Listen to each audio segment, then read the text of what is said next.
Today, my friends, welcome back to Forza Horizon 5. We got some brand new information, and I am here once again to bring it to you. First up, we got to see the first house that you'll unlock through playing through Horizon 5. This is going to be your home base for a little while before you unlock the next properties. Now, we're going up to this location to do some character customization. That is right, character customization, of course, is back. It's a big part of Horizon 4, and it is bigger and better in basically every single way. Now, what I will say straight away is the character models look awesome. The character customization in terms of clothing and such looks awesome.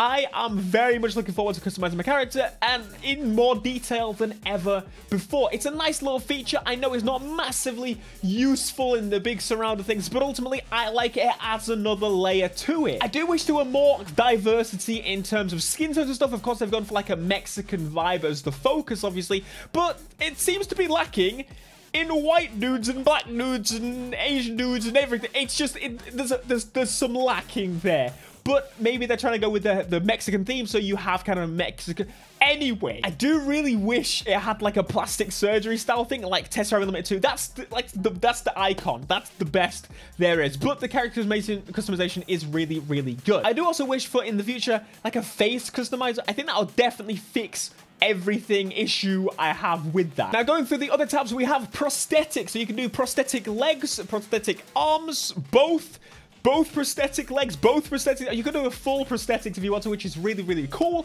And you also have pronouns. You have 2 voices to choose from the game. I couldn't hear them, but I imagine it's male, female is the option there, right? Which normally there isn't actually a voice for the character. I've only just realized the character now has, I've only just thought and processed this. What? What is this? And of course, then you have the clothes customization, which is basically normal tops and bottoms, but along with some pretty cool stuff like masks, glasses, watches, and also the emotes are back. But basically, this character customizer is pretty darn cool. I do like this. It's gonna allow you to add a little bit of flavor, and of course, do more than ever. Moving on to Horizon Stories. It is back and again bigger than ever. That's kind of the theme here that they're going for. The first Horizon story is V10. Now V10, if you didn't know, is essentially the stunt events from Horizon 4. The characters are back again, and you're just going to do more stunt events. You're a stunt driver for movies once again, and there is you're a stunt driver for yourself.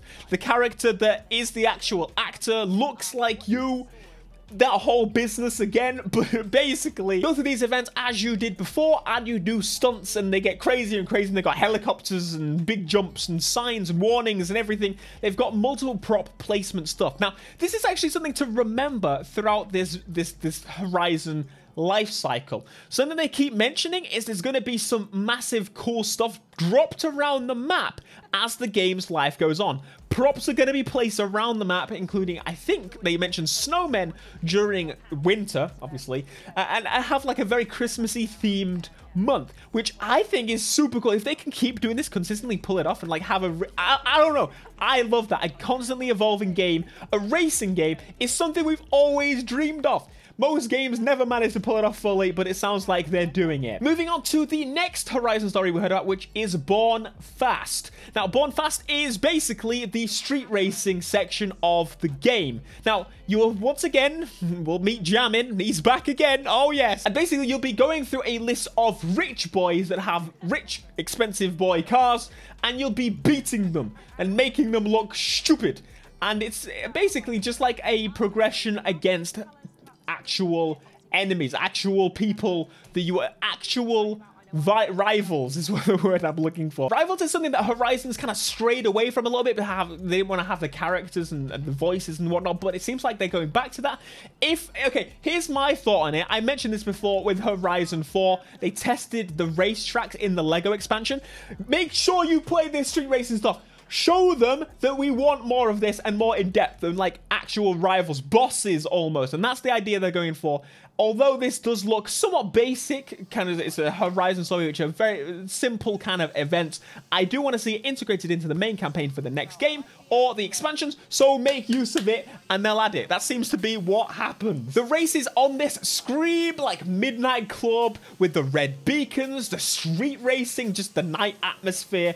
It looks really, really good and enjoyable. Of course, the character is in a vehicle that I would probably not be choosing as my first choice, but either way, I'm really happy to see this. It's a cool feature, and as I said, it could really shape the future of the game if we play more of this. So I'm telling you, as a pants man, download this game just to play this so that they can integrate rivals into the main game. Now, throughout the stories, you'll actually get choices in some of them. So in one of them, in the example they got for us today, you can either help or go against or beat Charles. Now, if you do one or the other, it kind of alters the outcome. You can go back and play both of them, so you don't have to worry about that, which I think I would like more permanent choices than replay through the game completely. That's my personal view on it, but I do think it's a super cool thing to have the choice there. You can actually as well choose to help him and then demolish him, which is what they did on the stream, and I'm sure he got rather upset about it, but the audio is so quiet that I can't hear a damn thing. Side note, while they were on the way to it, the backfire, I know it's an early build, but like, that's backfire, right? I'm not being...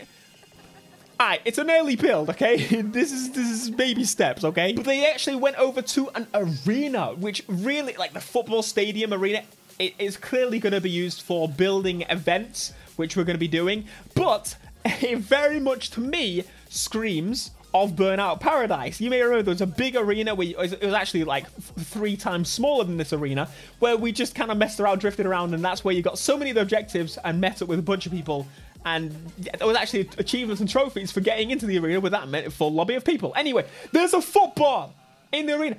Is it synced? Is it synced? It better be, because if it isn't, that is the ultimate tease. That is just unfair. You can't have the football in there and not sync it. It has to be. Car football in a minigame. Car football. Do you understand? Car football? Maybe there is actually a proper minigame in the game for it if it doesn't sync. I'm going to be on the lookout for that. If there isn't, I'm going to be sorely disappointed. You cannot do that to us. That has to be synced between players. It has to be. And moving on, we have the festival playlist. It is back, and at first I'm not sure how I feel about this, because they said it was more integrated into the game and so on, and then we get the festival playlist again. It's the festival playlist again, but it does look a little bit cleaner and a little bit nicer. And they mentioned in the past before where the focus was you had to kind of rely on other people for multiplayer events.